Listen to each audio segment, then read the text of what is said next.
Ok, en primer lugar, sí, me gustaría comenzar con el tema de lo que me han escrito, lo que han escrito al chat, que ha estado excelente sobre el artículo de los bomberos. Eh, Solamente puntualizar un par de cosas, ¿no? Eh, eh, Vemos mucho y lo vemos a veces hasta con nosotros mismos los médicos como como algo hasta un poquito romántico, ¿no? El hecho de que, ¿no? Que nosotros salvamos vidas, que arriesgan su vida, que tenemos que arriesgar. Pero realmente eso no es así. O sea, un bombero, un paramédico, donde nosotros los médicos no tenemos por qué morir en el trabajo, no tenemos por qué arriesgar nuestra vida y dar la vida por el no.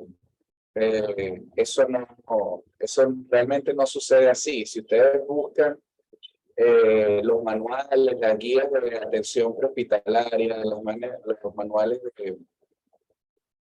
de todas estas situaciones, atención prehospitalaria, bomberos, incendios, todas esas cosas, siempre se preserva la vida del rescatista, siempre hay que preservar primero la vida de la persona que está allí. Eso lo vamos a ver ahora también con el tema de materiales peligrosos, porque va un poquito de la mano con eso, ¿no?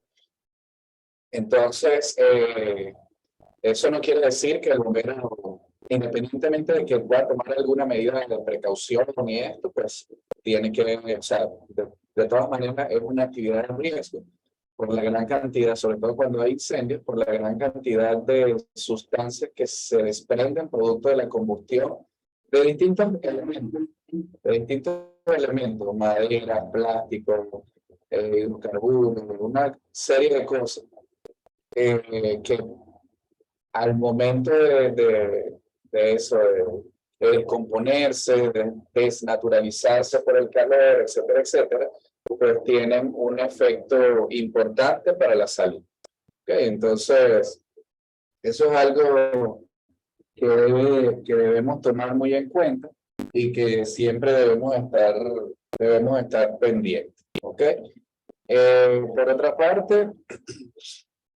Por otra parte, déjame ver qué más había notado yo por aquí en cuanto a eso. Un segundito. Bueno, básicamente eso, o sea, no es que, y eso aplica también para nosotros, o sea, no podemos tener como medidas extremas que pongan en peligro a nosotros individualmente o al equipo, ¿ok? Entonces, eso es importante. Déjame compartir.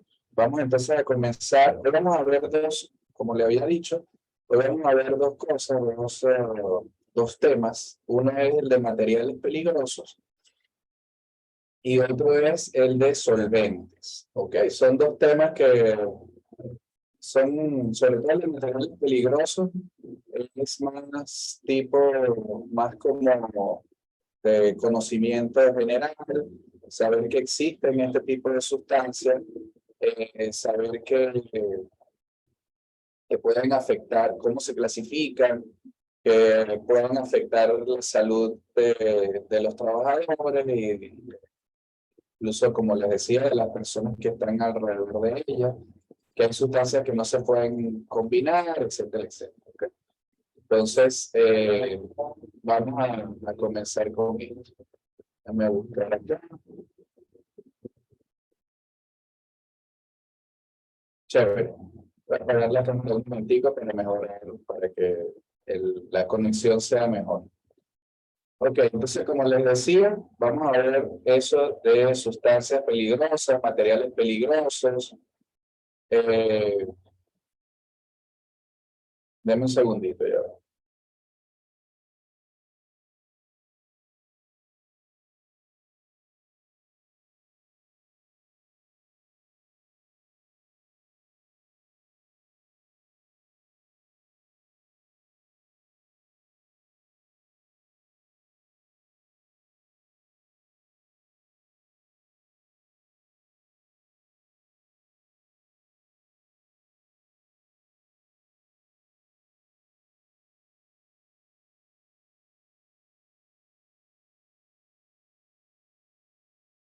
Ok.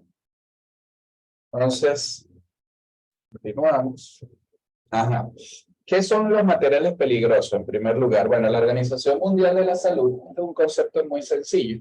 La Organización Mundial de la Salud los define simplemente como aquellos materiales que pueden ser sólidos, líquidos o gases, que tienen la propiedad de causar daños a personas, pero también a bienes y al ambiente. ¿Ok? Daños a personas, a bienes y al ambiente. Sencillo. La, la EPA y la OSHA, la EPA es la Agencia de Protección Ambiental de los Estados Unidos, y la OSHA, que bueno, ya ustedes saben que es la Administración de Seguridad Ocupacional, de Salud y Seguridad Ocupacional, también de los Estados Unidos, nos dice que es cualquier material que puede producir un efecto adverso sobre la salud o la seguridad de la persona expuesta. ¿Okay? Y también tenemos no solamente materiales peligrosos, sino desechos peligrosos. Creo que se lo adelantaba un poquito la vez pasada. Desechos peligrosos. Entonces, cualquier desecho, es más o menos el mismo concepto, pero el desecho. Pues. Cualquier desecho, cualquier material igniscible, corrosivo, reactivo o tóxico que pueda presentar un sustancial riesgo a la salud o a la seguridad humana y al ambiente cuando es inadecuadamente manejado. Okay, no todos los desechos son, o sea, el desecho va a ser peligroso, sobre todo cuando es inadecuadamente manejado. O sea, el desecho es peligroso en sí, pero cuando es inadecuadamente manejado, pues la posibilidad de causar daño a la persona, al ambiente o a los recursos, pues aumenta mucho. ¿Okay? Este concepto es de la agencia, igual, de la Agencia de Protección Ambiental de los Estados Unidos. Entonces, vemos aquí algunas cosas. Fíjense acá, para hacer desechos peligrosos, miren cómo a veces le damos un tratamiento que no es el más correcto. ¿Ok? Fíjense que de todas maneras tienen aquí en estas envases azules, vean que tienen muchas etiquetas, calcomanías, distintos símbolos, y eso es lo que vamos a ver. Realmente ahí no vamos a ver mayor cosa de qué es lo que hace cada uno y tal, porque eso es, para eso estaría también lo que hemos visto como ficha técnica, hojas de seguridad y todo eso.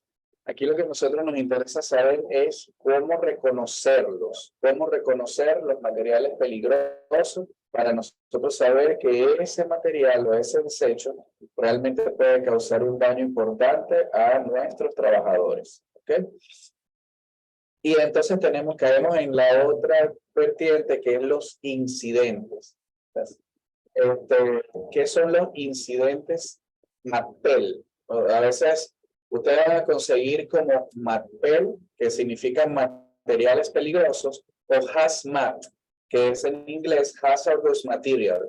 ¿Ok? Materiales peligrosos o Hazardous Material, que es en inglés. ¿Ok? Entonces, ¿cómo es un incidente de materiales peligrosos? Es un incidente MAPPEL, según la Organización Mundial de la Salud. Es un efecto no deseado, por supuesto, un efecto no deseado con liberación de materiales peligrosos en los que las personas pueden morir, enfermar o tener la posibilidad de enfermarse tiempo después. Entonces, imagínense ustedes, escríbanme allí en el chat, si se le hace difícil abrir el micrófono, escríbanme ahí en el chat algún evento que ustedes consideren como un incidente MAPPEL. Evento no deseado con liberación de materiales peligrosos en la que una persona pueda morir, enfermar o tener la posibilidad de enfermarse tiempo después. De eso hay muchísimo. Pueden ustedes, bueno, en este momento hay 2 personas conectadas. Al menos ustedes 2 pueden darme uno cada uno. A ver qué tal. Ok, piénsenlo y escríbanlo mientras yo continúo acá. Ok. Ahora bien, ante un incidente MAPPEL, pues nosotros tenemos que saber qué hacer, ¿verdad? Entonces, ¿qué hacer? primer lugar, evitar la exposición personal y de terceros. Eso es fundamental. Y aquí va lo que yo les decía hace rato, de esa concepción errada que tenemos del bombero, del rescatista y tal, que da la vida por la persona, que esto. No, señores. Fíjense lo que dice aquí. Primera medida de qué hacer. Evitar la exposición personal y de terceros. ¿Okay? Segundo, identificar el material. Y en tercer lugar, aplicar procedimientos a su alcance para proteger vidas y bienes. ¿Ok? Entonces, primero que nada, evitar la exposición. Y en tercer lugar, aplicar procedimientos para proteger la vida y los bienes.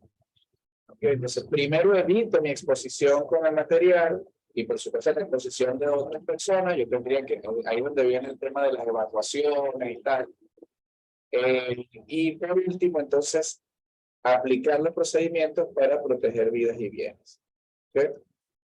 Refinería de Amuay, ok, ahí exactamente, o sea, pueden ser derrames petroleros, gas, se volteó una gandola de gas, eso es, se volteó una gandola de gasolina, eso es un evento MATPEL, ok, porque esa gandola de gasolina coge candela y se fregó todo. Hace muchos años estaba yo estudiando en la universidad, se volteó un camión de gas cloro creo que eso fue en la zona eso fue en Oriente, fue en Anzoátegui, y si no recuerdo mal, fue por los lados de Aragua de Barcelona, por allí, no me acuerdo. Pero eso fue un incidente feísimo, feísimo, porque el gas cloro, si ustedes después lo pueden revisar, el gas cloro es súper, súper mortal, o sea, muy, muy difícil de manejar, ¿ok? Es sumamente agresivo. Entonces, eso es algo que debemos tomar muy en cuenta. Ok, continuamos. El Chernobyl. Esa fuga o ese accidente que hubo en Chernobyl, donde una planta, ahora que veo esto, una planta de generación de energía nuclear explotó. Todavía se ven casos de cáncer y de cualquier enfermedad rara en esa zona. La bomba nuclear de Japón, o sea, todos esos son incidentes más. Bien, 75% de los incidentes ocurren en la producción, uso y almacenamiento de los productos, mientras que el otro 25% ocurre en los procesos de transporte. Y la principal causa es el error. Cada vez peor, porque es que ya no hay ni siquiera esperanza de un aumento de sueldo, de nada. Tenemos que tenerlo muy en cuenta. Entonces, continúo. En cuanto a los materiales peligrosos, para Venezuela, existe una norma, un libro, que yo sí le recomendaría que lo busquen. El libro se llama Norma Fondo Norma, ¿okay? Que es de guía de respuesta a emergencias por materiales peligrosos. Yo recuerdo haber hecho mi entrenamiento y mi certificación en materiales peligrosos. Si no recuerdo mal, la hice en el 2014, 2015, antes de venir aquí antes de mudarme. No sé actualmente cuál es el libro cuál es la norma más reciente, ¿ok? Y también existe la guía de respuesta la guía de respuesta a materiales peligrosos, que ya eso es a nivel internacional, también se va actualizando periódicamente. Si no me equivoco, la última versión fue el 2020. ¿Okay? Entonces yo sí les recomiendo que aunque sea una versión vieja, consigan el libro de Fondo Norma, que es la norma venezolana para la guía de respuesta a emergencias por materiales peligrosos. Posiblemente eso lo consigan hasta en PDF, quizás para que ustedes lo tengan allí y puedan tener alguna guía que hacer en ese tipo de casos. Y también les recomiendo que cuando vean algún tipo de capacitación, de entrenamiento, materiales peligrosos, aunque sea de nivel básico, lo hagan, porque eso es algo que nunca está de más. ¿Okay? En Venezuela existe una gran cantidad de industrias que van a estar en Venezuela. Si se piensan que ahora ya un tiempo más, pues es posible que le hagan mal. Entonces, los incidentes con materiales peligrosos tienen varios niveles de respuesta. En primer lugar, el nivel de advertencia o identificación. Es lo que nosotros vamos a aprender hoy. Cómo nosotros identificamos un material peligroso y cómo nosotros sabemos qué tipo de material es. Quizás no saber exactamente cuál es el material, pero sí qué tipo. Ya, o sea, yo les voy a decir ahora qué es, para no enredarlo mucho. Luego viene el nivel operativo, que es ya el nivel de, por ejemplo, lo que están haciendo esos señores allí. Es decir, ya son las personas que ejecutan las medidas para contener el material que se ha fugado, que se ha derramado, las evacuaciones, todas esas cosas.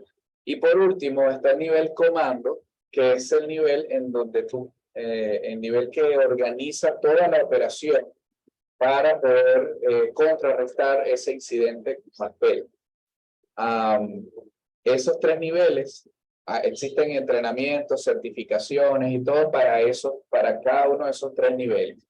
¿Ok? Entonces, por lo menos yo sí les recomendaría, como ustedes no son bomberos ni rescatistas ni nada de eso, yo sí les recomendaría que por lo menos hicieran el nivel advertencia o nivel identificación.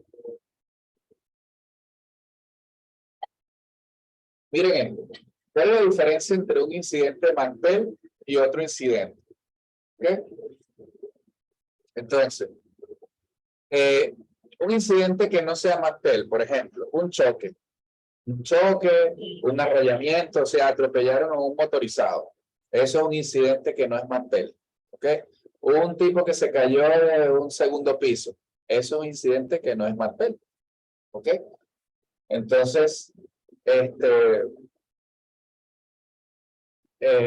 entonces fíjense acá. Prontitud, fíjense estos parámetros. Prontitud de la respuesta, daños al primer respondedor, asistencia al paciente y protección requerida. Entonces, en cualquier otro incidente que yo le estoy diciendo, el arrollamiento, el tipo que se cayó del segundo piso, etcétera, tenemos que llegar rápido a la escena. ¿Ok? La llegada a la escena tiene que ser rápida. Los daños al primer respondedor usualmente son mínimos. O sea, tú vas a recoger al tipo que fue arrollado, bueno, ya el tráfico, quizá ya el tráfico está detenido, si no, bueno, hacen maniobras para detener el tráfico. ¿Ok? Pero realmente no vamos a tener, o sea, los daños que pueden ocurrir son menos. Y la asistencia al paciente es inmediata, es decir, ahí mismo vamos a tratar de inmovilizar. Estoy poniendo el ejemplo, vamos a quedarnos con ese ejemplo del arrollamiento. ¿Okay? Vamos a inmovilizar al paciente y tal. Imagínense que es para introducirlo en nuestro tema laboral, ocupacional, imagínense que es un motorizado de nuestra empresa. ¿Okay? Que lo atropellaron en el estacionamiento. ¿Okay? Entonces, bueno, la atención inmediata al paciente, hay que llevarlo, tal, hay que inmovilizarlo, y esto, ¿ok? Y la protección que nosotros necesitamos para atender ese incidente es una protección básica, ¿ok? De repente los guantes, una bata, ¿ok? Para nosotros poder atender a esa persona que fue arrollada. Ahora bien, un incidente MACPEL, entonces, la llegada a la escena, en primer lugar, tiene efecto de identificación. ¿Okay? Eso es lo primero que nosotros vamos a hacer. Nosotros tenemos que identificar ¿Qué fue lo que pasó? ¿Qué fue lo que se derramó? ¿Qué tipo de líquido se derramó? Si fue un líquido inflamable, si fue un líquido corrosivo, si fue un gas, o sea, si es un gas que hay una fuga. O sea, ¿qué tipo de material? Cuidadosamente tenemos que identificar qué tipo de material está involucrado en el incidente. ¿Ok? Porque imagínense ustedes que nosotros llegamos a un sitio, a una escena donde hay un derrame de un líquido que sea inflamable, porque un producto que sea, eh, sí, exacto, que sea un líquido inflamable, y con cualquier elemento, pues nosotros podemos provocar un daño mayor o obtener un daño nosotros mismos. ¿Okay? Fíjense, el daño al primer respondedor puede ser letal. O sea, puede ser que a lo mejor yo llego y es un líquido inflamable, es una zona radiactiva y de una vez el primer respondedor que está llegando se muere. Entonces, yo voy a ayudar y salí muerto, ¿sí? Porque me cayó bueno, fíjense lo que me cayó,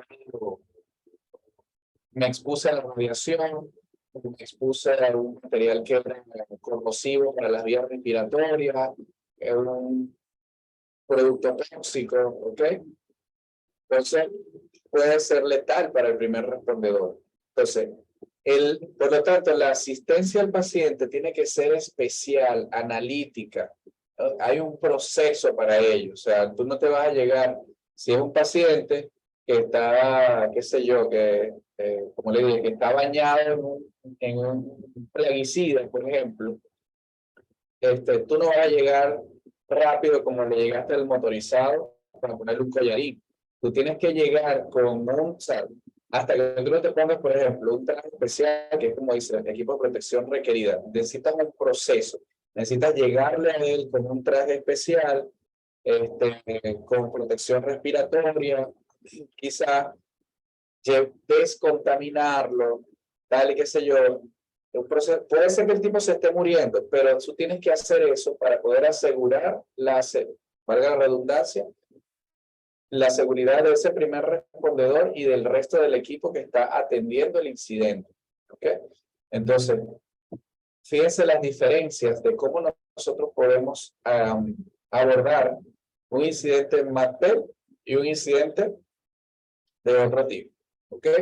Entonces, veo que se han conectado algunas personas más. Voy a hacer un breve recuento.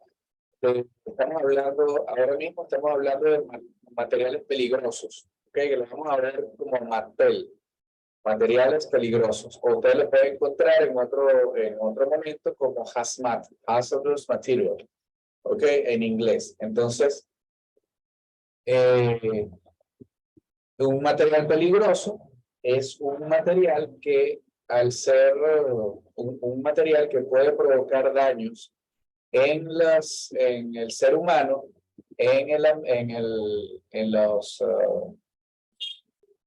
digamos, en la infraestructura y en el ambiente.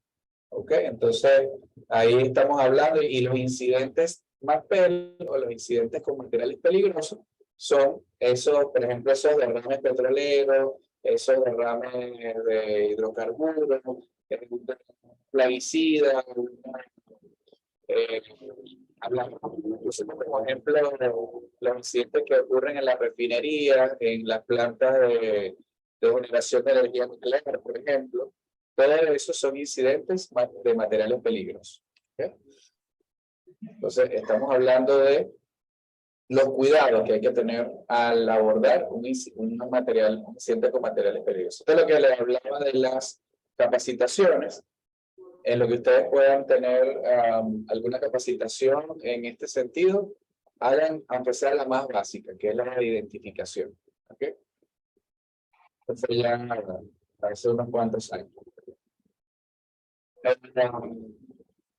Entonces, fíjense que en este caso, pues, nosotros tenemos que tomar en cuenta, fíjense lo importante que es, que aquí nosotros tenemos que tomar en cuenta inclusive dónde nosotros vamos a colocar la ambulancia, las zonas, los perímetros se dividen en zonas calientes, zona tibia, puestos de pomada, o sea, zonas frías, tenemos que tomar en cuenta la dirección del viento. Todo se hace siguiendo un proceso, nada es al azar o nada es improvisado. Todo tiene, para atender un incidente con materiales peligrosos, todo tiene un orden y un proceso que hay que seguir, ¿okay? Porque si no podemos perjudicar al equipo que está atendiendo o podemos empeorar la situación que ocurrió.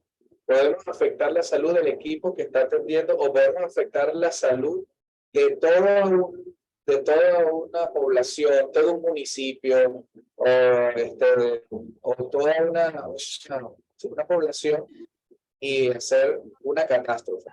¿Okay? Entonces, solamente vamos a ver lo que es el reconocimiento e identificación. ¿Ok? Primero, los tipos de incidentes. Si son derrames, el derrame, la palabra derrame, los términos son importantes. El término derrame lo utilizamos para sólidos o líquidos. Y el término fuga lo utilizamos para gas. Sí. ¿Ok? Los materiales peligrosos tienen 9 clases. Eso es a nivel internacional. No, eso no es en Venezuela o que yo me lo inventé para. No. Los materiales peligrosos a nivel internacional se distribuyen en 9 clases. De la clase 1 a la 9. Hay algunas que tienen subdivisiones. Que nosotros vamos a ver solamente las 9 primarias.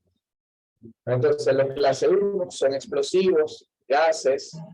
Consecutivamente les voy a leer: líquidos inflamables, sólidos inflamables, comburentes y peróxidos orgánicos, sustancias tóxicas e infecciosas, la clase 6, materiales radiactivos, la clase 7, la clase 8 son los corrosivos y la clase 9 son otros. Siempre hay que colocar, ustedes saben que en medicina siempre colocamos otros.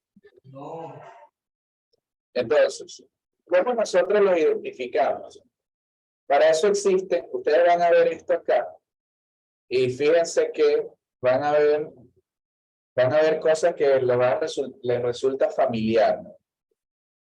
A lo mejor ustedes no le ven a diario en la empresa donde trabajan, pero sí pueden verlo en camiones que van por la calle, en otros, en los laboratorios, por ejemplo, si ustedes trabajan en algún laboratorio o han entrado en un laboratorio de anatomía patológica. ¿Ok? ¿Qué son esos rombos? ¿Ok? Esas placas vienen en forma de rombo y también los colores te van a dar una idea de qué tipo de material es. O sea, él nunca te va a decir, esto es cloro, esto es peróxido de hidrógeno, esto es nitrógeno, yo no sé qué, no. Pero te van a dar colores que te dan, porque imagínense, hay millones de sustancias químicas, ¿ok?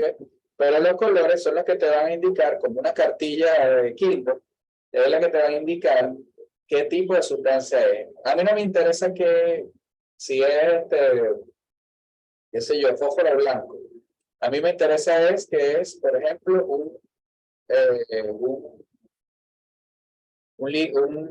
sólido que un combustible o sea, que se quema sin ningún tipo de estímulo, ¿ok? Espontáneo, un combustible espontáneo. Que es un explosivo, que reacciona con el agua. Entonces, ¿qué quiere decir que reacciona con el agua? Que si se derramó eso, tú dices, bueno, voy a echarle agua para diluirlo, para apartarlo y resulta que es un producto que es reactivo al agua. En esta nomenclatura, la palabra reactivo es como sinónimo de explosivo. Entonces, le tiran lo que causa una explosión o una... Entonces, todo eso tiene que ver con la identificación del producto. Por eso es tan importante identificarlo. ¿Ok? Entonces, aquí tenemos más ejemplos de los famosos pictogramas. Una cosa son los rombos de colores, otra cosa son los pictogramas. Los pictogramas son esos dibujitos. ¿Ok? Entonces, fíjense, comburentes, inflamables, explosivas. ¿Ves? Los 9 tipos de de materiales peligrosos están expresados aquí. Explosivos, inflamables, comburentes, gases. Bueno, el gas creo que era la 2. Corrosivas, ¿ok? Tóxicos,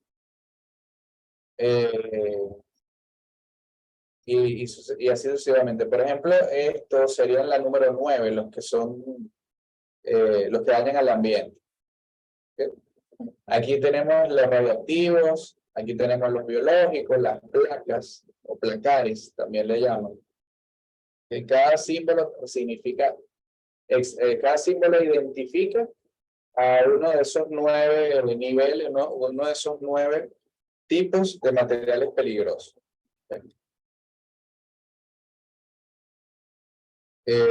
Luego tenemos también, exacto, el número de clases. ¿Se acuerdan que eran un explosivo, un combustible, tal, qué sé yo? Bueno, entonces, y que, por ejemplo, en los explosivos, pues yo les dije que en algunas de esas categorías, esas 9 categorías, se subdividen. Entonces, 1.1, 1.2, 1.3, tal. Y, por ejemplo, este material que es explosivo, aparte también tiene, o sea, es un tipo específico de explosivo, que es el 1.4. Pero eso no, hasta ahí no vamos a llegar nosotros. ¿Ves? Fíjense.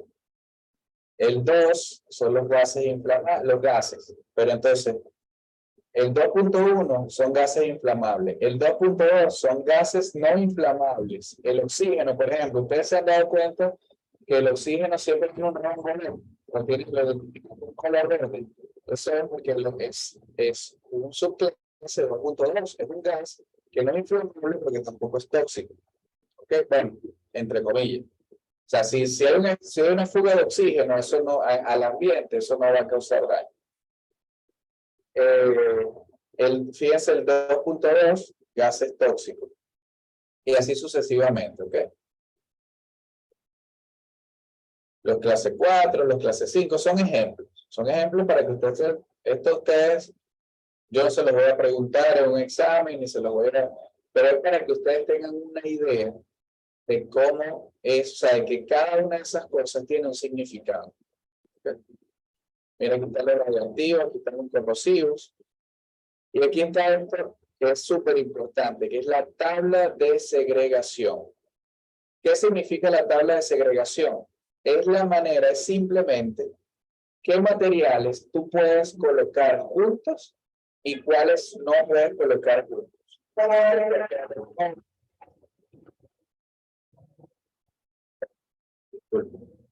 Entonces, a lo mejor tú tienes un material que es combustible o un material que es reactivo con los líquidos, reactivo al agua, tú no le puedes colocar con un material que sea un líquido, que tú tienes que colocarlo con sólidos, y así sucesivamente. Entonces, para eso existe una tabla de segregación, que simplemente me va a decir qué materiales tú puedes almacenar con cada uno. ¿Okay?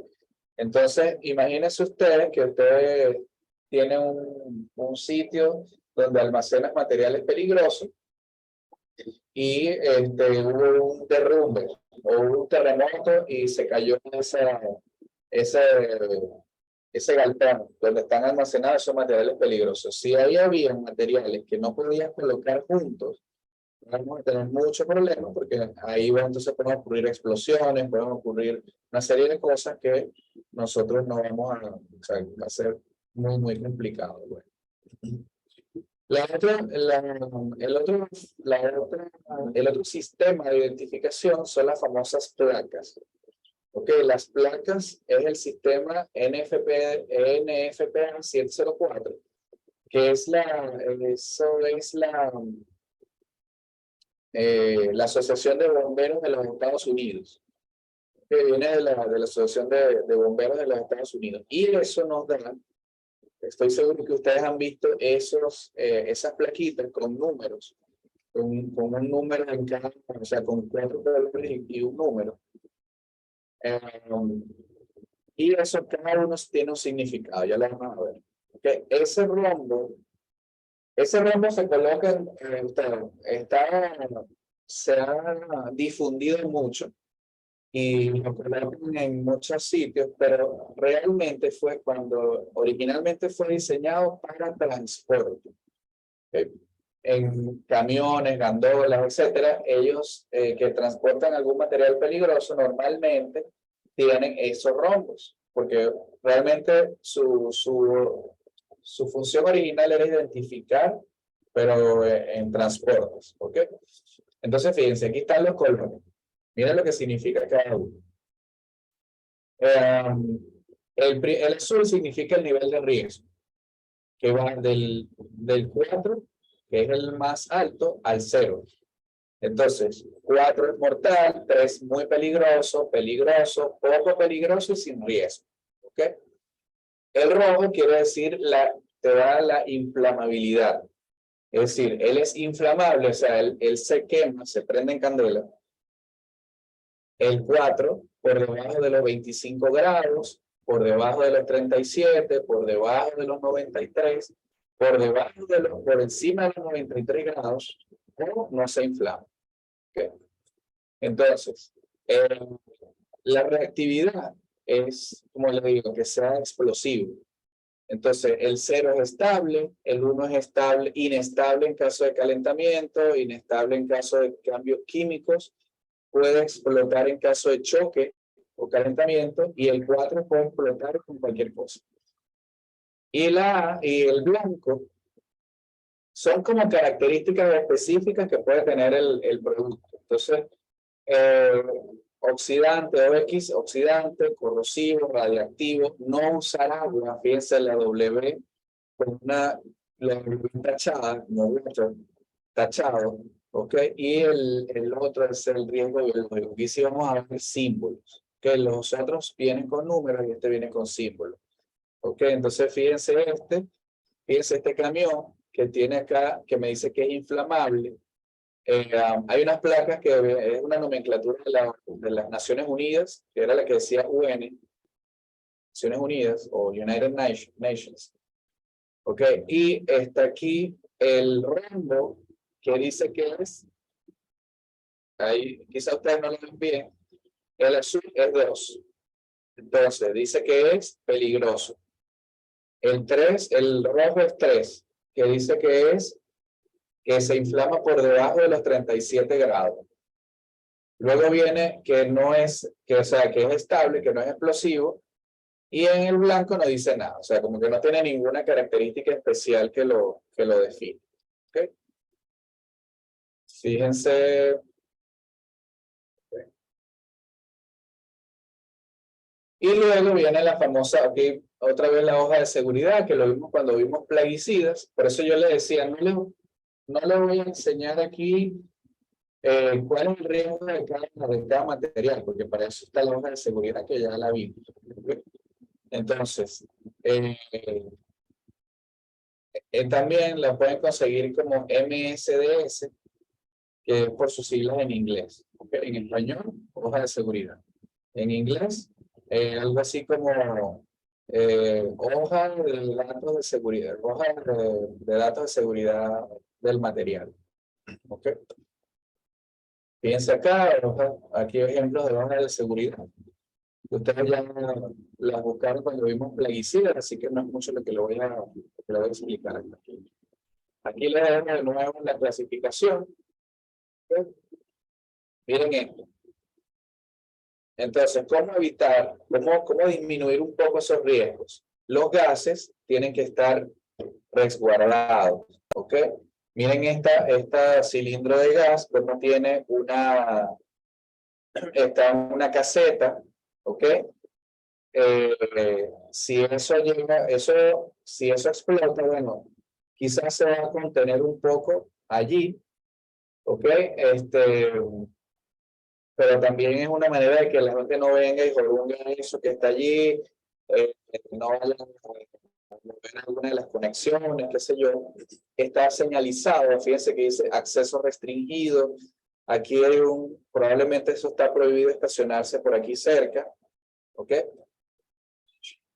Otra medida, fíjense cómo fijar con cadenas las bombonas de gas, eso también es un elemento importante, que los cilindros de gas, las bombonas tienen que estar amarradas con una cuerda, con una cabulla, una cadena, lo que sea, pero no pueden estar sueltas. Porque si alguien se tropieza, se cae eso, se sale la válvula, es un proyectil. ¿Okay? O hay una fuga de gas y eso puede traer consecuencias muy graves. Fíjense acá, todo este montón de bombonas de oxígeno, cómo están ahí todas desprotegidas. ¿Okay? Entonces fíjense que hay algunas en el piso. Entonces eso es muy peligroso. Ah, miren la placa verde, esto sí está bien. La placa verde, que está acá, el rombo verde que está aquí atrás, que nos indica que es un gas no tóxico. Miren este loco, miren esto, el tipo soldando y fíjense lo cercano que están esos tanques de oxígeno, que son inflamables. ¿Okay? Entonces, pendientes con eso.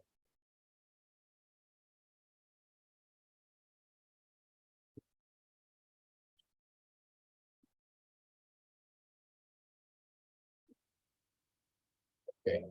Me van a disculpar un minutico para buscar el cargador que no lo tengo aquí a mano, el cargador de la computadora.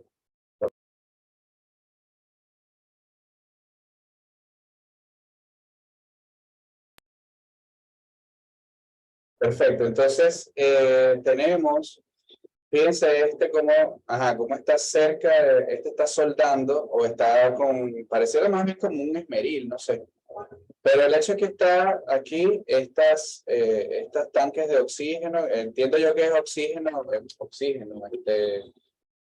esto que usan para la soldadura, para los sopletes, eso. Y sí, creo que es oxígeno que utilizan. ¿Ok? Eso es sumamente inflamable.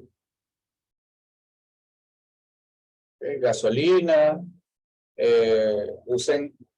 fíjense que estos dicen gasoline, son recipientes especiales para manejar la gasolina, no es un pote de refresco y mucho menos una botella de vidrio que se rompe y se bota. ¿Ok? Fíjense que tiene un pico, que ven que tienen como un piquito aquí, no es que es una manguera que tú succionas y entonces no. Todo tiene que tener, todo tiene que ir, digamos, para evitar riesgos, para reducir los riesgos, todo tiene que estar en su lugar. Igual, fíjense este señor, esta muchacha fumigando con un trapo en la cara, por ejemplo.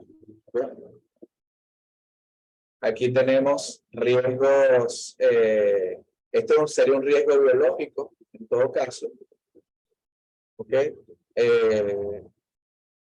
Porque o sea, hay basura, hay elementos en descomposición. Elementos y alimentos en descomposición, habrá animales, ratas que te pueden morder y causar alguna enfermedad, en fin, o sea, hay muchas cosas.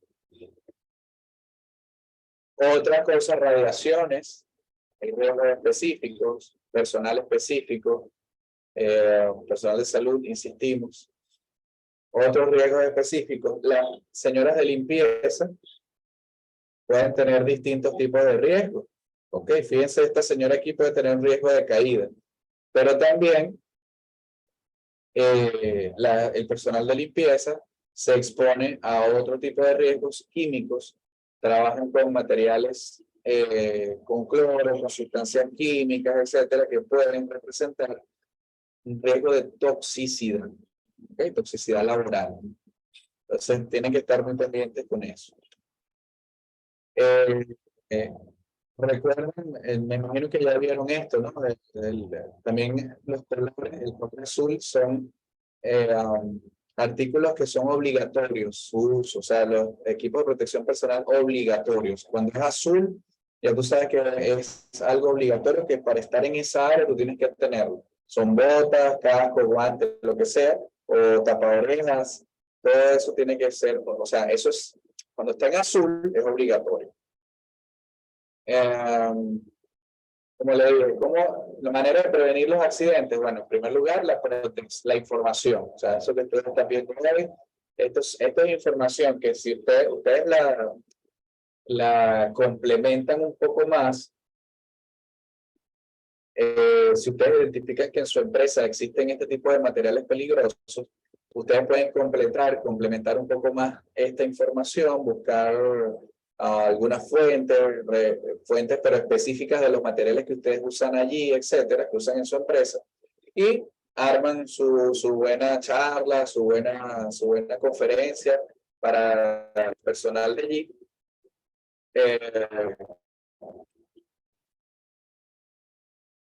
Para el personal de allí, y luego pues ustedes pueden hacerlo. ¿Okay?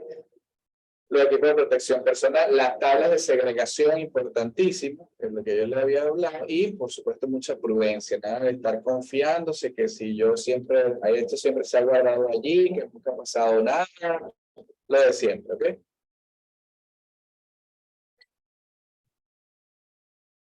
Perfecto. Bueno, un poquito para recordar mi isla, ¿no? Esto es Margarita, no sé si alguno de ustedes conoce Margarita, pero esto es esto es el Hotel Isla Bonita, está en Playa Manzanillo y entre Manzanillo y Puerto Cruz. Playa muy bonita. Bien, preguntas o dudas de este tema antes de pasar al de solventes. Los que entraron tarde, no se preocupen que igual eso está grabado. ¿Okay? Así que no se angustien con eso.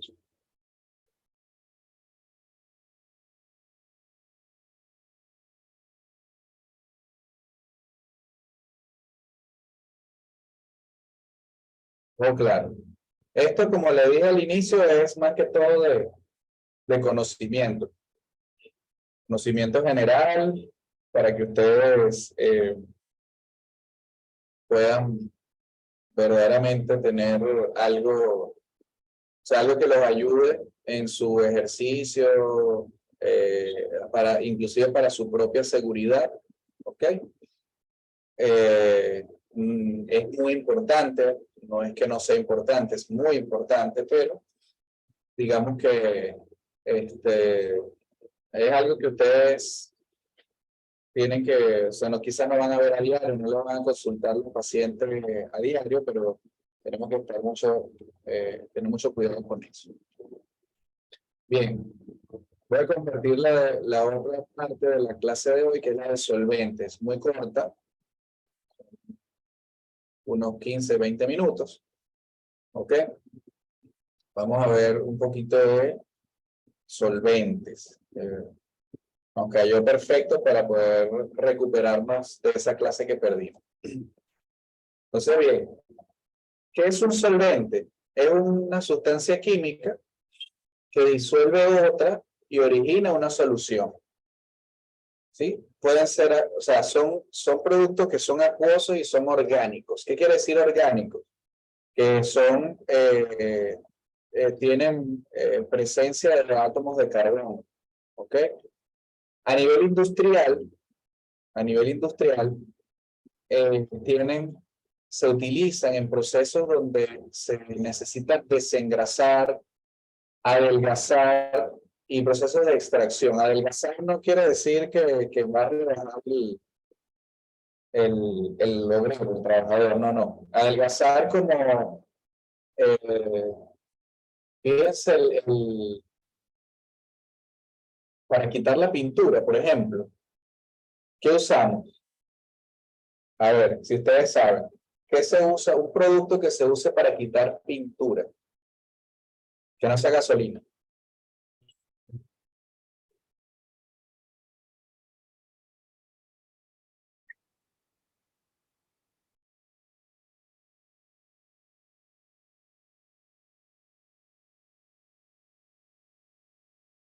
Thinner. Perfecto.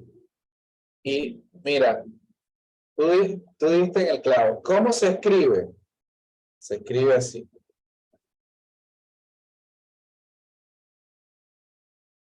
Thinner. Y thin, en inglés, ¿qué es?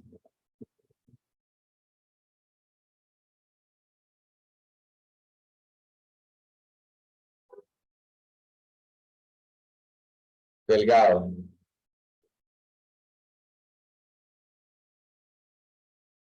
¿Ok? Entonces, thinner es un adelgazante. O sea, si lo vamos como a la traducción exacta, un adelgazante. ¿Ok? El thinner, el queroseno, pudiera ser un solvente. ¿Ok? Nos sirve para desengrasar. Miren esos que usan los mecánicos. Tú ves un taller mecánico y los tipos no se echan jabón, los tipos se bañan en gasolina, bueno, no se bañan con tanta escasez de gasolina como están haciendo. Quizás por fin están usando el jabón, pero usas gasolina, queroseno, qué sé yo. Okay, entonces eso lo usas como solvente. Esos solventes usualmente también son hidrocarburos, son derivados del petróleo. Porque, ajá, ¿qué es la gasolina? Derivado del petróleo. El tiner, derivado del petróleo. El queroseno, derivado del petróleo. Todos son derivados del petróleo. Entonces, tienen benceno, tienen sileno, tienen fenol, tienen un montón de cosas que ya hemos visto, que son cancerígenas, que son esto y lo otro. O sea, no tengo mucho que explicarle ya.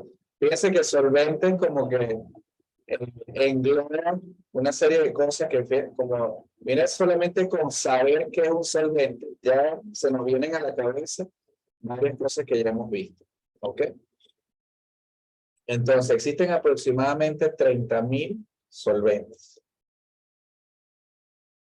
¿Qué propiedades tienen? Bueno, tienen una buena solubilidad en lípidos y también en agua.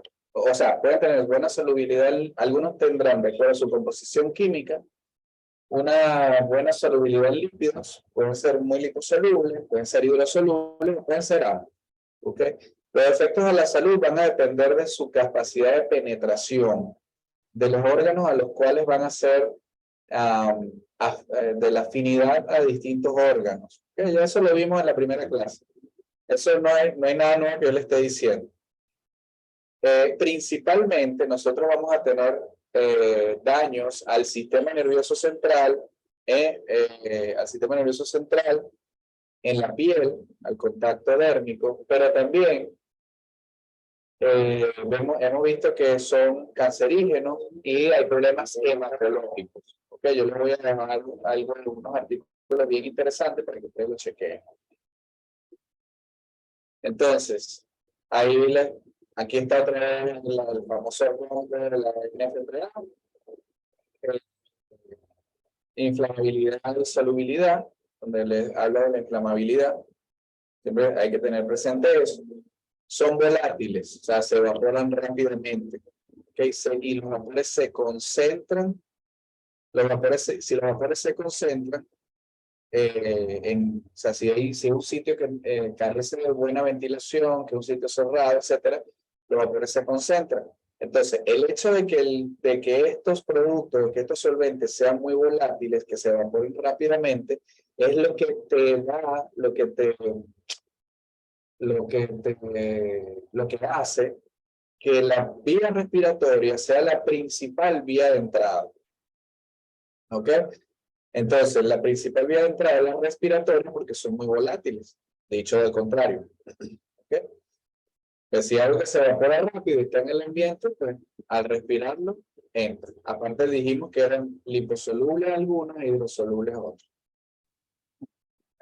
Según su estructura química, pues algunos pueden ser alifáticos, aromáticos, como el benceno, alicíclicos. Eso realmente no. Hay alcoholes como el fenol, cetonas, ésteres, ácidos carboxílicos, aminas. ¿Okay? La absorción, como les dije, es principalmente pulmonar porque son líquidos volátiles. ¿Ok? Hay absorción cutánea principalmente cuando son liposolubles. ¿Ok? va a depender, la absorción cutánea va a depender, por ejemplo, del sitio del cuerpo, si es un sitio donde la piel es más delgada, donde la piel es más sensible, como por ejemplo las palmas de las manos, las personas, saben que los niños tienen la piel un poquito más delicada, si es hombre o mujer, si el estado de hidratación de la piel, una serie de cosas, ¿ok? Entonces, si tú agarras y te pones, barras las manos con gasolina, pero no me pongo los guantes, entonces eso queda atrapado ahí y la capacidad de absorción va a ser mayor, ¿ok? Entonces, pendientes con eso. Son cosas muy de lógica, ¿no? También. Entonces, los lipofílicos, fíjense, ¿por qué algunos pueden tener predominio? O sea, ¿por qué afectan el sistema nervioso central? Primero, inhalación, ¿verdad? Al pasar por inhalación, tenemos la cercanía de la irrigación y el retorno venoso, pues tenemos la cercanía, bueno, el retorno venoso no olvida, la irrigación está en la cercanía del cerebro, ¿ok? Entonces, tenemos esa situación allí, tenemos que aparte son lipofílicos, y acuérdense que el cerebro de eso es puros, eh, eh, hay un alto contenido de ácidos grasos, ¿ok? De ácidos grasos. Entonces, también nos llega a sitios donde tenemos una gran irrigación, como el corazón, a nivel renal también, porque hay gran cantidad de sangre que llega allí, puede ser eliminados a través de la placenta y a través de la leche materna. ¿Okay? A nivel del metabolismo, o sea, eso vimos absorción, a nivel del metabolismo, su actividad metabólica es variable, o sea, porque eso va a depender de cada producto, de cada sustancia, de cada situación. ¿Ok? Pero ese es el punto clave en la toxicidad de la sustancia, ¿ok? Porque si tú tienes un metabolismo muy amplio, pues tú vas a tener, el metabolismo lo que hace es disminuir la toxicidad de la sustancia. Si el metabolismo no es tan amplio, pues la sustancia va a ser más tóxica, ¿ok? Y lo otro es que tú puedes tener una alta tasa metabólica, pero los metabolitos que tú estás generando también son tóxicos. Entonces, cuando tú generas metabolitos tóxicos, también la cosa está mal. ¿Okay? Por ejemplo, el metanol genera metabolitos muy tóxicos. Los glicoles, el etilenglicol, son metabolitos tóxicos que pueden generar daño renal, pueden ser nefrotóxicos, ¿ok?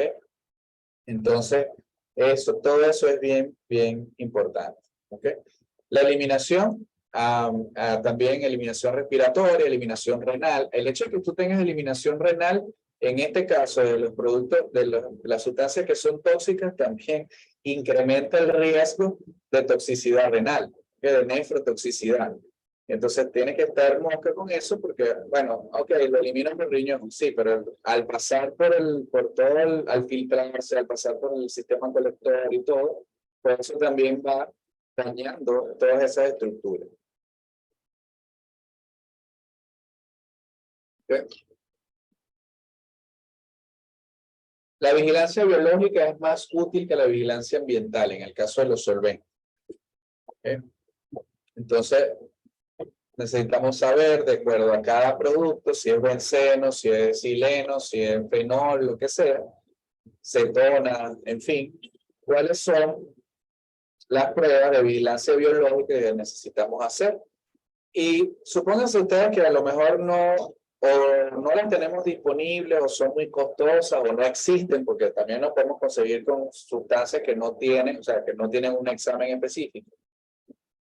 Entonces aquí recuerden que tenemos que hacer uso de los laboratorios generales, porque si yo sé que una sustancia me provoca trombocitopenia, pues yo necesito tener en ese paciente un control hematológico frecuente, cada 90 días, cada 6 meses, qué sé yo, ¿ok? Para detectar oportunamente esa situación. Si yo sé que esta sustancia hepatotóxica, bueno, cada 3, 4 meses yo le voy a estar haciendo exámenes relativos a ese órgano que puede afectarse con esa sustancia, ¿ok? No es que vamos a tirar una aventura de hacerle todos los exámenes. No necesitamos eso nos va a hacer gastar más dinero y el dueño de la empresa o el gerente de la empresa te va a decir, bueno, pero esto me sale muy caro. ¿Ves? Entonces tú facilítale las cosas porque tenemos que ser también eficientes con los recursos. ¿Okay? Bueno, aquí hay algunos elementos de vigilancia biológica.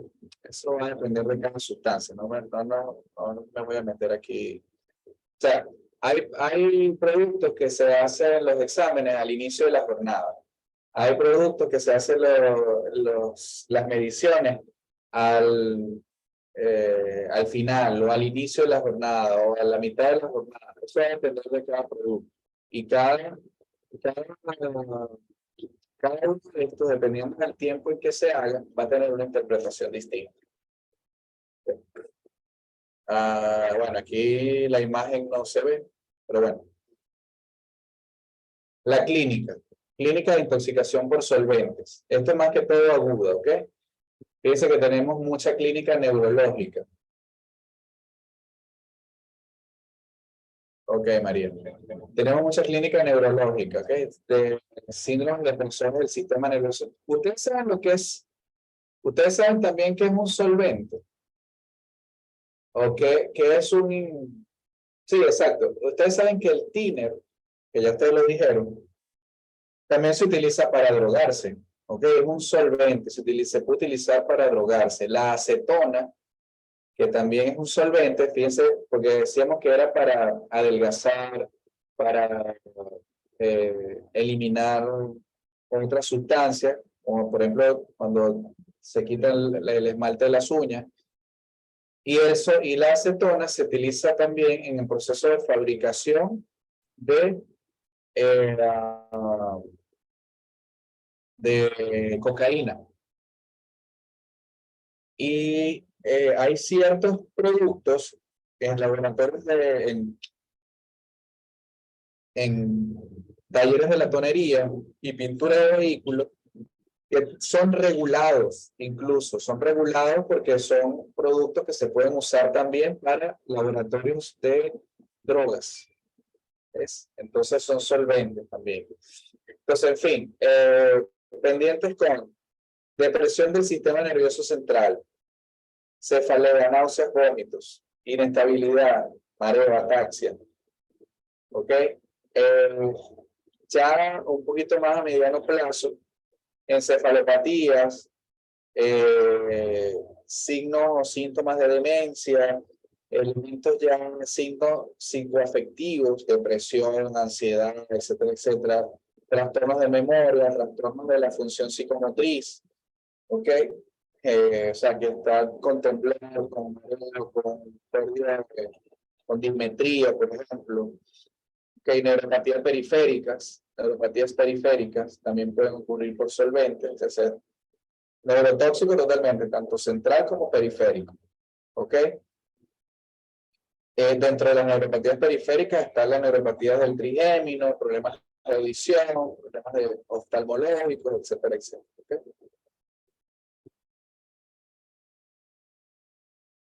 Pueden ser irritantes de la piel. Fíjense lo que hablaba de los mecánicos y de algunos otros pintores, ¿ok? Que se lavan las manos con gasolina, con tiner. Como les digo, no sé si alguno de ustedes sabe, no sé cómo están haciendo ahora los mecánicos que tenían tanta la costumbre de bañarse con gasolina. No sé ahora cómo estarán. No sé si alguno de ustedes tiene vehículo y lo lleva últimamente al mecánico. No sé cómo están haciéndolo. Entonces, dijimos que se usaban como desengrasantes, ¿verdad? Y nosotros, recuerden que en la piel nosotros tenemos naturalmente grasa, o sea, tenemos glándulas sebáceas que producen grasa, que nos mantienen la piel hidratada, que nos mantienen la piel protegida y tal. Entonces, si nosotros quitamos esa capa de grasa, pues vamos a tener problemas de la piel, problemas dermatológicos. ¿Okay? Entonces, el uso continuo de este producto es lo mismo que sucede también con personal de limpieza. Estas mujeres pero principalmente son mujeres que trabajan de camareras, trabajan lavando a mano, etcétera, pero terminan con esas manos agrietadas, porque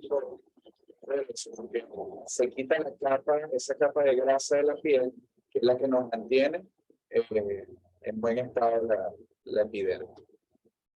¿Okay? Entonces, bien, hasta aquí tenemos la clase de hoy, el encuentro de hoy fue, como le dije, sumamente corta, light. ¿Okay? Aprendimos cosas un poquito distintas. No sé si alguno de ustedes me puede escribir allí o abrir el micrófono. Algunos de ustedes habían tenido conocimiento de lo que eran materiales peligrosos. Sabía que eran, los había visto antes. Algunos de ustedes, yo les recomendé que hicieran alguna capacitación en materiales peligrosos, pero tal vez ya algunos de ustedes la tienen. ¿Ok? Entonces, no sé, escríbanlo allí. Mientras tanto, les voy a mostrar esto, que es lo que vamos a hacer para los próximos días. Entonces, ya les dije, ¿no? Tenemos la próxima semana, tenemos la clase, la última, es la de drogas en el trabajo, consumo de drogas en el ambiente laboral, consumo de drogas en el trabajo. ¿Okay? Y es una clasecita que muchas veces no tomamos en cuenta, algo a mí siempre me ha parecido interesante. No está, nunca la había visto en el programa de ningún curso o capacitaciones de medicina ocupacional, pero a mí sí me parece importante colocarlo y ya la semana que viene vamos a ver por qué. Les voy a enviar un artículo que es sobre los efectos del uso del fenol en los trabajadores de pinturas de vehículos. ¿Okay? Con eso vamos a hacer un foro y ya. La fecha límite es el 25, el otro domingo. O sea, el domingo de la semana que viene. O sea, que tenemos toda esta semana para leerlo e ir discutiéndolo en el grupo como hemos hecho anteriormente. ¿Okay? Para la próxima semana, no necesariamente, o sea, hasta el 30 de junio, o sea, hasta el otro viernes, que es el día de la última clase, van a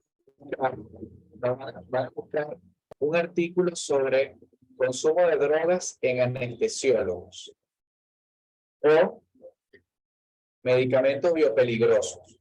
¿Okay? Uno de los dos, no tienen que ser los dos, cualquiera de los dos. O buscan uso de drogas en anestesiólogos, adicciones, qué sé yo, en anestesiólogos, o medicamentos biopeligrosos. Cualquiera de las dos.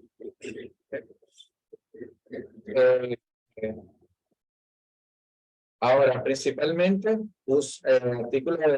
principalmente las drogas en anestesiólogos, porque lo que nos queda es esa clase de drogas en personal de salud. Perdón, de drogas en el trabajo. Y como somos personal de salud, pues sería interesante saber cómo estamos con drogas en personal de salud. También lo pueden buscar, no necesariamente le vamos a echar el ganso a los anestesiólogos. Que puedan buscar drogas en personal de salud. Yo se lo voy a, no olvídense de medicamentos peligrosos. Aunque también lo pueden buscar, ¿no? Pero vamos a enviar al grupo drogas drogas en personal de salud. ¿Okay? Eso solamente no es un foro, simplemente ustedes van a conseguir el artículo, por lo menos del 2020 hacia acá, y lo envían al grupo con su análisis. ¿Okay? No tenemos que No tenemos que discutirlo. Solamente quiero que ustedes busquen y ustedes mismos hagan su análisis. Ustedes mismos hagan su análisis. ¿Okay? Y van a buscar si para la próxima semana, ¿cuál es el marco legal en Venezuela para solicitar exámenes toxicológicos en el trabajo? ¿Qué quiere decir esto? Pruebas de cocaína, pruebas de marihuana, alcoholemia, cocaína, marihuana, alcohol, todos esos exámenes que usan, que muchas veces los indican como preempleo, búsquenlo ustedes, o sea, no se los voy a como cultura general, y lo envían al grupo, así como cuando buscan los laboratorios, que es la laboratorio de metales pesados, busquen esto, busquen cuál es el marco legal para solicitar exámenes toxicológicos en el trabajo. O sea, ¿se puede hacer? ¿No se puede? ¿Cuándo? Sí, se puede. Entonces, ¿cuándo se puede hacer? ¿En qué tipo de trabajo? ¿Ok? De repente, hablen con alguien de recursos humanos, de su empresa, del hospital, qué sé yo, hablen con alguien de recursos humanos, pregúntenle. A lo mejor ellos saben y les pueden decir, pero no que me vengan a decir aquí, parece que nos estamos formando como especialistas, ¿ok? No quiero que la semana que viene venga uno de ustedes y me diga, bueno, a mí me dijeron tal cosa, o en mi empresa hacen tal cosa. Está bien, en tu empresa pueden hacer lo que quieran, pero ¿cuál es el marco legal? Tu empresa, por hacer eso, ¿se puede meter en un problema? El trabajador puede ir a un tribunal y obtener una indemnización por haberle hecho un simple examen de cocaína. Eso tienen que buscarlo. Tienen que buscar eso, muchachos. ¿Cuál es el marco legal en Venezuela para solicitar exámenes toxicológicos en el trabajo? ¿Okay? Ok, creo que hasta aquí sí terminamos. Entonces, déjame parar esto. Ok, yo ahorita les voy a enviar esto, les voy a arreglar esto y se los voy a enviar al grupo para que sepan bien qué es lo que van a hacer la próxima semana. ¿Okay? ¿Qué es lo que vamos a ir haciendo para estos próximos días? ¿Tienen alguna duda con relación al trabajo de la última clase, al trabajo final? Ya saben, la próxima semana vamos a ver esto. Y en la última clase, que si no me equivoco es el 30, sí, el viernes 23, que es la próxima semana, vamos a ver lo de drogas y alcohol, pero en drogas en el trabajo. Y el día 30 vamos a ver ya el trabajo final que ustedes hicieron, que ustedes están haciendo. Okay, entonces, los que quieran y puedan presentarlo, preséntenlo.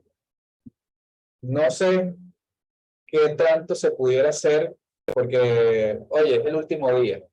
No sé si ustedes les proponen ese día, los que puedan encender su cámara, aunque sea para hacer una pequeña despedida, tomar una foto, pueden traer, pueden, los que no estén de guardia, qué sé yo, que puedan, si quieren, como en una fiesta, ¿no? Cada quien que traiga lo que se va a tomar. ¿Okay? Si ustedes quieren una copa de vino o un café o una cerveza, lo que sea, pues bienvenido. Yo voy a traer lo mío, ¿okay? Porque de verdad que el trabajo como ustedes ha sido bien chévere, provecho y vale la pena que no pase por debajo de la mesa, ¿ok? Entonces, ojalá que para ese día todos puedan estar en un sitio más o menos tranquilo, que puedan encender su cámara. Por eso se lo digo con bastante anticipación. Que puedan encender su cámara, que podamos compartir un rato también, porque no vamos a estar 2 horas nada más que como una presentación de tesis. Entonces, ustedes, yo les puedo dar lo que estén en su computadora, les doy la posibilidad de que proyecten su trabajo, lo vemos, lo comentamos y tal. hacemos, por ejemplo, se nos puede llevar, qué sé yo, 1 hora. Y el resto del rato, pues hacemos nuestra despedida, ¿por qué no? Entonces, así como en estos días, por ejemplo, aquí en República Dominicana, ya las clases terminaron, la clase de los niños. Obviamente estaban por ahí vueltos locos con su fiesta, que sí hay que llevar que si los sanduchitos, que si el refresco y todas las cosas. Entonces así estamos nosotros. Bueno, afortunadamente aquí sí podemos hacer eso. Bueno, cada quien que traiga lo que se va a tomar, o cada quien que traiga lo que se va a comer. Bueno, muchachos, ya saben, si hay algún inconveniente en lo que ustedes tengan alguna, si ustedes tienen algún inconveniente con lo que están haciendo, su trabajo final y tal, me pueden escribir por mensaje privado, lo pueden escribir por el grupo. Es decir, creo que mejor, digamos, mejor por mensaje privado para que ustedes tengan su duda. Cada uno tendrá su propia duda, no hay ningún problema. Entonces, lo que vamos a hacer ahora, yo al cerrar aquí esta clase, les voy a les acomodo esa diapositiva allí para que quede claro lo que tienen que traer ya las últimas tareas que van a hacer y, y listo. Y entonces la semana que viene vemos el de los dos y la otra semana entonces hacemos la despedida y vemos los que puedan proyectar su tarea, lo pueden hacer. Los que no puedan, por ejemplo, vamos a suponer que Ana ese día está con el teléfono y no está con su computadora, se le hace más difícil proyectarla en el teléfono, me la pueden mandar y yo la proyecto aquí, no hay problema. Entonces, y la discutimos, la vemos. Eso, para eso estamos. Entonces, bueno, muchachos, gracias. Gracias por conectarse. Hoy la clase fue muy light, muy chévere.